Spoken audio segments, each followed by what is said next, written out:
markets may have finished this day on a mixed note, but if you've been watching in recent months, you'll have noticed the markets have continued to be strong despite continuing concerns around the shutdown, tariffs, and inflation.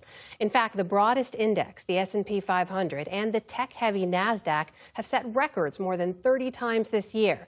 And there's other data that suggests the economy is still chugging along at a steady clip.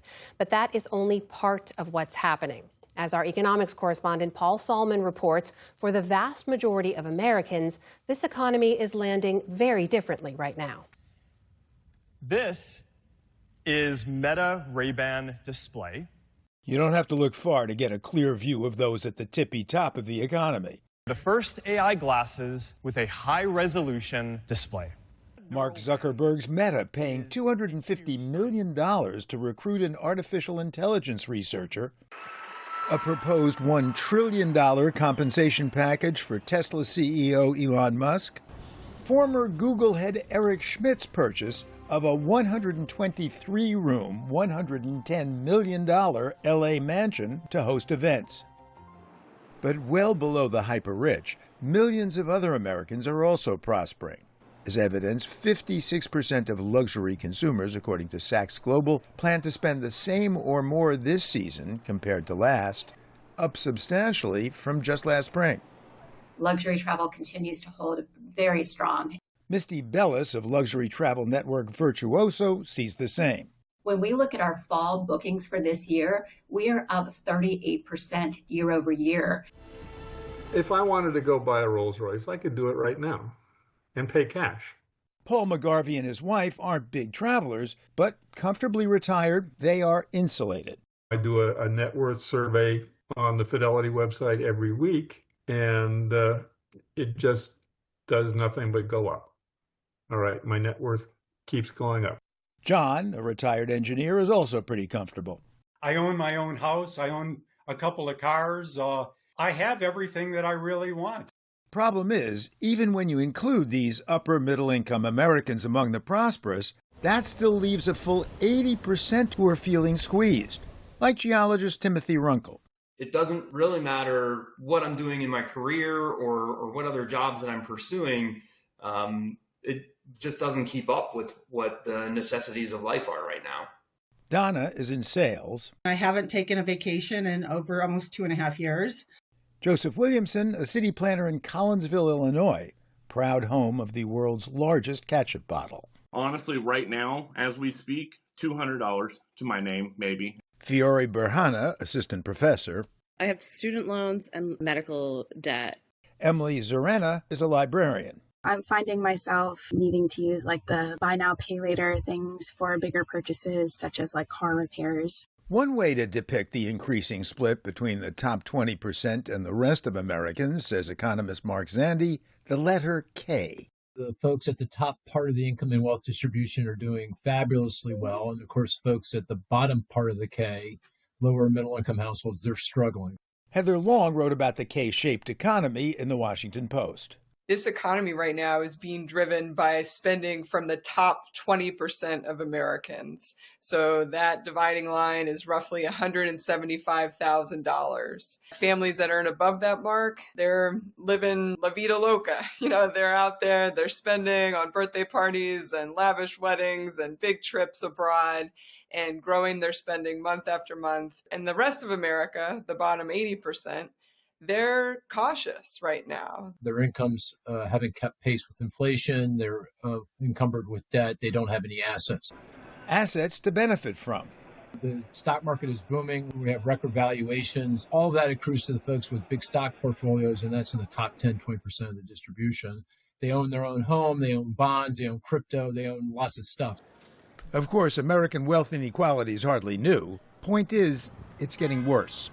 You can go back to kind of the early 90s and the top 10%, the wealthiest Americans, they would account for 35% of overall spending. So a pretty good chunk was reliant on the top. But today that number is basically 50%. Half of spending is now dependent on just the top 10%. That's households making about $250,000 or more. The economy's more reliant on them than ever. Official consumer spending is rising thanks to folks like Bellis's high-end travel customers. Suites are still selling very well at hotels. Junior suites, anything that's in the upper category there, business class, premium economy, all of those upper categories continue to hold strong. Washington, D.C. realtor Michael Rankin specializes in the luxury market. It is very strong and very robust. They've been buying and spending a lot of money. In fact, his challenge is there aren't enough houses for his high-end clients to buy. What we have now is a scarcity of supply of the super high end, and our marketplace is 7 million, 10 million, 15 million, even higher. I have active buyers and clients who are looking for something very special, very well renovated, very well presented, and there's just a scarcity of supply. But while the well-off are fueling the economy, so many others are pinching pennies, looking to spend less on just the basics at discount stores like Dollar General, which recently reported an increase in middle and higher income shoppers. And budget grocer Aldi is America's fastest growing retailer. I'm spending sometimes upwards of $150, $200 a week on groceries. Joe Williamson's pay is barely keeping up with prices at the store, like so many Americans. I used to be a person who would pay off my credit card every single month. I wouldn't keep a balance at all, but I have had to start keeping a balance, and I'm not able to pay it off every month. Pretty good. This summer, Jessica Cuevas and her husband moved their family to Mexico because they could no longer afford to live in Chicago on her husband's $67,000 a year salary. Rent is about $1,000 US. In Chicago, where we're from, it could be anywhere between $25,000 to $5,000. And Cuevas can work too, since she can now afford daycare. That alone is about $150 a month compared to $1,400. Now, the K bifurcation isn't just among households. There's also a K-shaped situation going on the business side. And you can look at the stock market, and it's being hugely driven by a handful of superstar tech companies that are involved in the AI boom. And they're just in a totally different league right now than everybody else. And they, it turns out, are driving the economy. In the first half of 2025, spending on AI was as big of a contributor to growth in this country as consumption.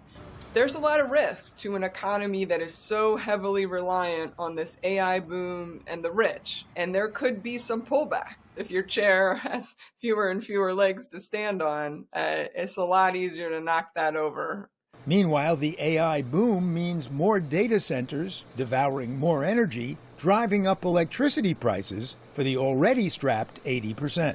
Everybody around me has either doubled or tripled in their power expenses, and we can't afford it. Not to mention rising rents as investors buy up residential real estate. My rent is going to continue rising, and my pay isn't. So why not buy instead? I do not feel like I could ever buy a house. That's not even on my radar, quite honestly. Just 25% of Americans these days feel they have a good chance of improving their standard of living, a record low. Why do you suppose there hasn't been a revolt from the bottom? The pitchforks, in one cliched version of the revolt.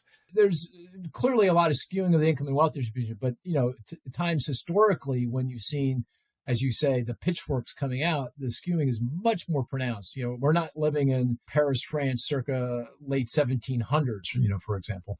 That is even the bottom arm of the K. Making 50, 75K a year here in the U.S., your standard of living, just given the improvements in technologies and everything else, is probably as good as the Hearsts were back 100 years ago when they were in their castle. A castle without air conditioning, TV, the internet, access to modern medicine, and so much we now take for granted. On the other hand, that man's home was a castle. For the PBS NewsHour, Paul Salman.